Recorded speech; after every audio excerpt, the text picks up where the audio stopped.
Bonjour tout le monde. Aujourd'hui, le test. Est-ce qu'une tête de driver plus légère fait gagner en vitesse et en distance? Qu'une façon de savoir, on va tester. Donc on y va.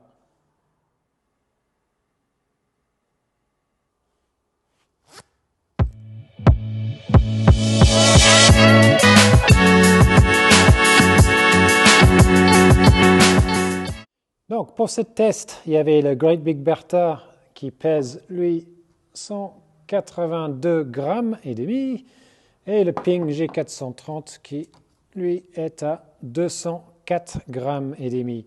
Donc une grosse différence de poids, quasiment 20 grammes. Là, j'ai utilisé un shaft donc TPT 21 High qui, lui, pèse 45 grammes en longueur de 45-75. Donc les deux swing weights complètement différentes. Avec le Big Bertha, c'était C8 et pour le Ping, c'était E1. Donc vraiment deux extrêmes opposés.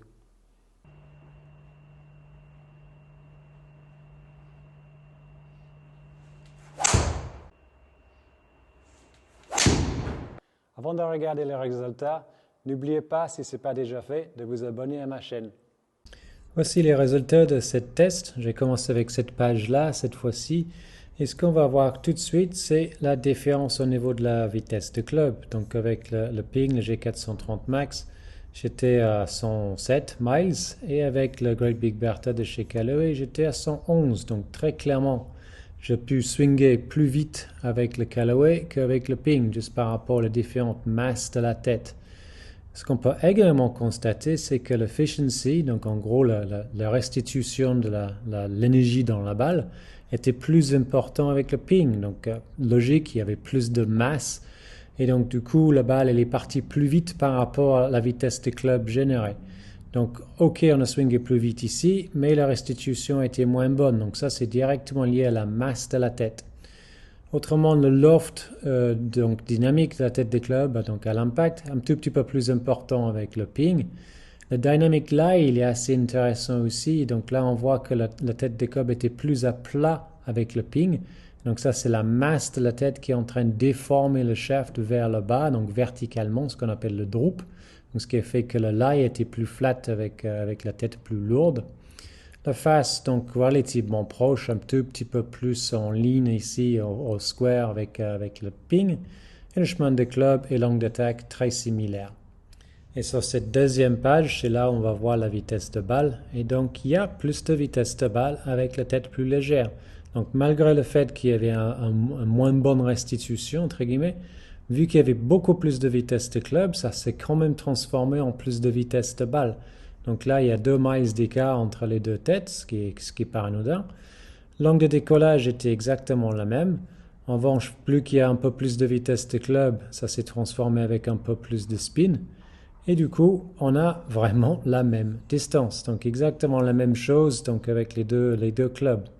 En revanche, ce qu'on peut constater, c'est qu'avec la tête qui était plus lourde, plus stable, on avait moins de dispersion qu'avec la tête qui était plus légère.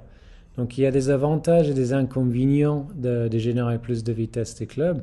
C'est que de façon générale, on a tendance à disperser plus, surtout que quand il y a moins de masse, généralement aussi, c'est moins stable. Et donc ça s'est transformé en un peu plus de dispersion. Donc malgré qu'on a swingé ou que j'ai swingé plus lentement avec le Ping, on a fait la même distance et il y avait moins de dispersion. Donc nous voici sur Gears. Et ce que j'avais envie de vous montrer ici, il y a plusieurs choses en fait. On va déjà commencer tout début du swing ici. Donc là, avec le shaft parallèle au sol. Et donc là, cet angle ici, c'est l'angle entre l'avant-bras gauche et le shaft. Et donc là, on a déjà un tout petit peu moins d'armement de poignée ici au niveau du bleu. Donc le bleu, c'est le Ping, et puis le jaune, c'est le Great Big Bertha de chez Callaway. Alors, on a également beaucoup plus de déformation au niveau du shaft. Donc là, en l'occurrence, le droop. Donc là, on a 82 mm de droop pour le Ping et 67 pour le Callaway. Donc juste le poids, la masse de la tête des clubs est déjà en train de déformer le shaft. Alors si on va en haut de la montée, tac et tac, on va également voir maintenant que on a plus d'armement de poignée maintenant au niveau du Ping. Donc le poids de la tête des clubs a fait armer davantage le poignet par rapport au poids du Callaway. Je vais juste descendre un petit peu ici, à ce niveau-là, avec le bras gauche parallèle au sol, dans les deux cas. Et puis, vous allez constater que il y a toujours beaucoup plus d'armement de poignets. Donc là, la masse a fait que les poignets sont restés un peu plus armés qu'avec le poids plus léger. Donc là, je vais aller jusqu'à l'impact maintenant, parce que c'est là où on voit comment le club en lui-même a influencé, ou la tête des clubs a influencé le shaft. Et on va aller justement dans cette direction-là, là. Et donc, ce qui était intéressant à vous montrer ici, c'est ce qui se passe au niveau du shaft, au niveau du droop. Donc, comme vous avez pu voir, là, les centrages avec le ping étaient un tout petit peu basses sur la pointe. Et c'est à cause de ça. Donc, la masse de la tête est en train de déformer le shaft vers le bas. Là, j'ai 81 mm de déformation ou de droop vers le bas ici. Donc, ça va nous faire taper davantage vers la pointe. Donc, juste le fait que le poids de tête soit plus lourd a déformé davantage le shaft. Donc, avec le Callaway, on était à 74.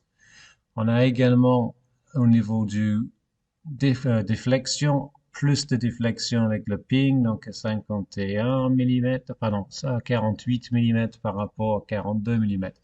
Donc, même swing, mais avec le poids de la tête qui a changé l'armement des poignets et comment le shaft fonctionne, la déformation du shaft, ce qui va influencer le centrage et la trajectoire forcément. Donc, pour résumer, c'est pas aussi simple. Je peux effectivement générer plus de vitesse de club avec une tête plus légère.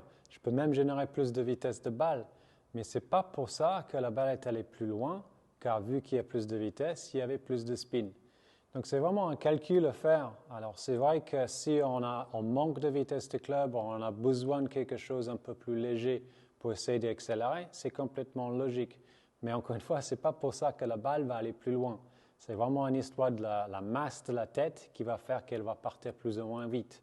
Alors dans un monde idéal, évidemment, on voudrait pouvoir générer la même vitesse de club qu'avec la tête légère et avoir la restitution ou la vitesse de balle avec une tête plus lourde. Mais ça c'est plus compliqué.